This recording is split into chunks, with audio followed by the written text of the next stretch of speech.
Hi all, it's Jiffy here. I'm here with Captain Dork. Can't really see him, but he's in the back seat over there. And we are going to do a little letterboxing adventure. It's our first one that we're actually videoing, and thought it would be fun to put some of our adventures out on a vlog of some sort.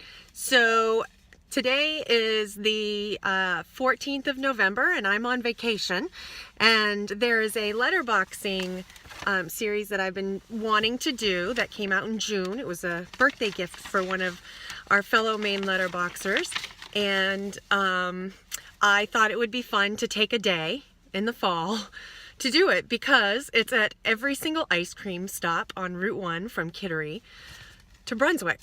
So, Mud's Nifty 50 treats. It was a gift for her 50th birthday.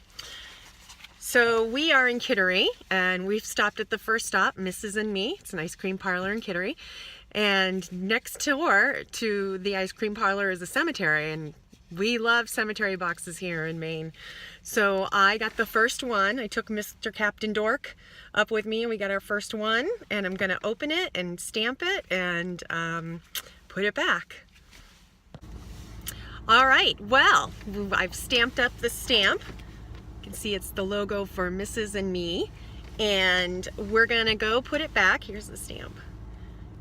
I'm gonna go put it back. I'm gonna leave Captain Dork in the car. I think he's taking a nap. It was such a long drive. We're gonna head to the next one. We'll see what we come up with. All right, so here we are at our second stop. I'm not gonna do every stop because that's 20. But Mr. Mosier's ready to go. We're gonna head out. There's another ice cream parlor with another cemetery next to it. I don't know if that's common or not in Maine, but gonna head out and get it and bring it back and see what we can find. All right, back at the car. Here's the stamp. This one is for York River Landing. And let's see, the stamp was a little wet, so I have my magic paper towel, my plain paper towel, and I'm gonna clean it up a little bit. And then I am gonna probably wipe out the inside of the pouch. So make sure it's sealed very well. So I'm inking it up with my marker, stamp it on my paper. I don't use a logbook, I use cardstock. And there it is, next in the other corner. Can you see it? There it is, yay! So I'm gonna leave Captain Dork in the car again. He's not the best little walker. He likes to sniff everything. So I'm just gonna run it back after I clean out the pouch. This is a good idea. If you have these little pouches, I always carry extra paper towels to wipe out the inside if they get a little damp. I can see why this one's damp. There's a hole in it. Wish I had a piece of... Didn't even think of bringing tape with me. Wipe it out a little bit. My paper towel. Get all the wet out. There we go. I am going to make sure that it folds the other way, so maybe it will stay dry that way. Seal it back up nice and tight, and it's ready to go back in its hiding spot. So we've been boxing all afternoon. We came up short on one of the 20 boxes. We only made it to box number 14. It's just too dark to search. So Mosier and I are going to head home, and I'm going to pick up tomorrow. I'm not going to bring him tomorrow because he did a lot of riding today and he looks exhausted. Look at him back there. I don't know if you can see him. Sleeping. Hi, Momo. Yep, he's had it. So we'll pick it up tomorrow. Hi y'all. Hi all. I don't say hi y'all. I'm not from the South. Something I learned in Spanish class for some reason. Hi all. Here I am, day 2 on the 20 box drive-by series of ice cream parlors. Today sans Captain Dork. He was a little exhausted after yesterday's trek, and the boxes become a little more spread apart as we head north. So we're on box 15. We're at Len Libby's, and if anybody knows anything about chocolate and Maine and candy, and he knows anything about Len Libby's, then you would know that Len Libby's has a great big life-size chocolate mousse, which I'm actually not going to go inside to show you, but definitely do a search for Len Libby's chocolate mousse. And I don't mean chocolate mousse like the dessert, I mean like the animal. But this is where I am. I'm at Len Libby's, and I'm actually going to take you on this little journey today outside where it's 41 degrees, and I'm going to do my best to stay warm and go find this letterbox. Okay, so the clue says to find the sitting area to the left of the shop. So let's see, here's the shop. Right there. It's actually the left side of the candy store.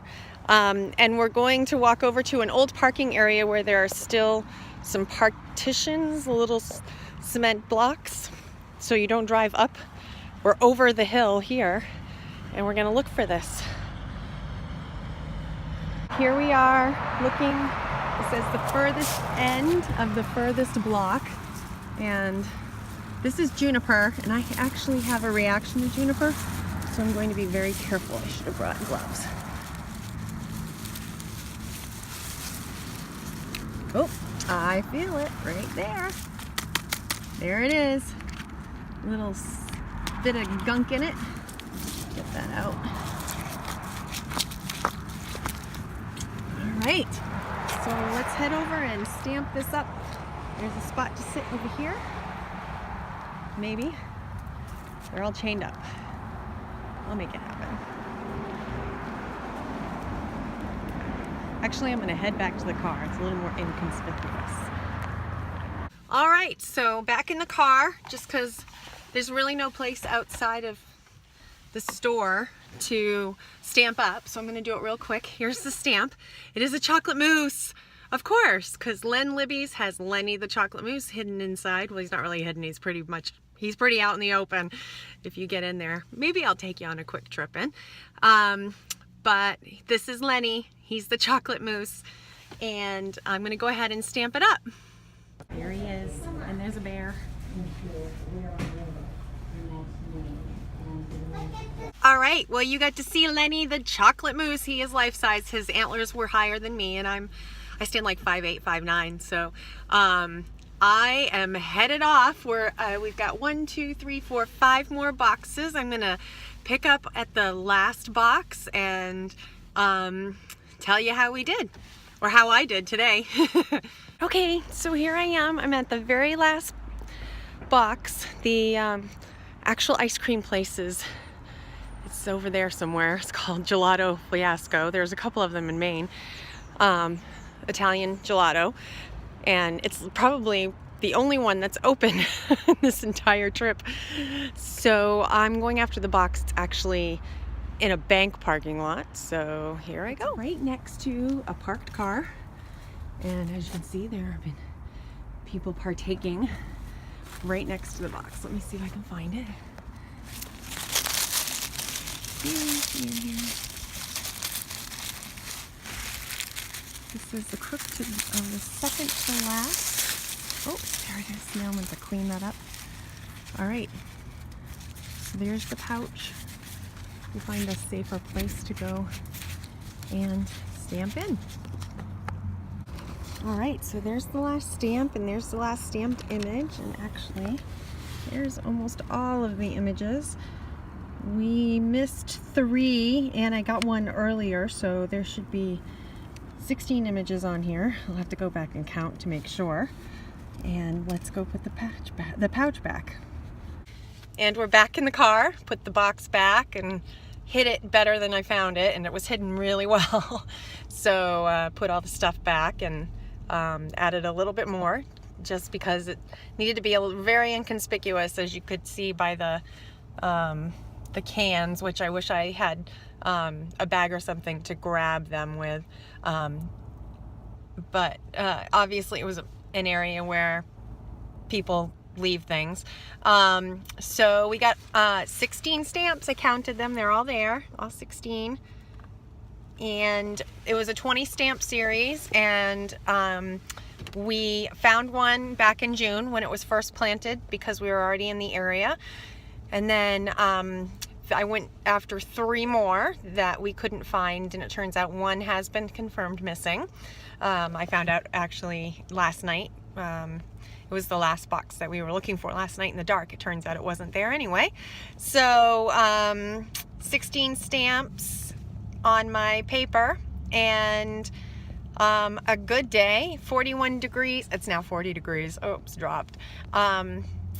It's been a cool day, but these drive-by series really come in handy when it's too cold to be actually outside hiking, or pardon me, when you're by yourself. It's easier to do stops at. So thanks for joining me, and I want to thank Nittany and Happy Days for planting the series, and thank you to Mud for having a 50th birthday, a reason to have the series planted. And join us next time, and I hope you all have a great letterboxing day.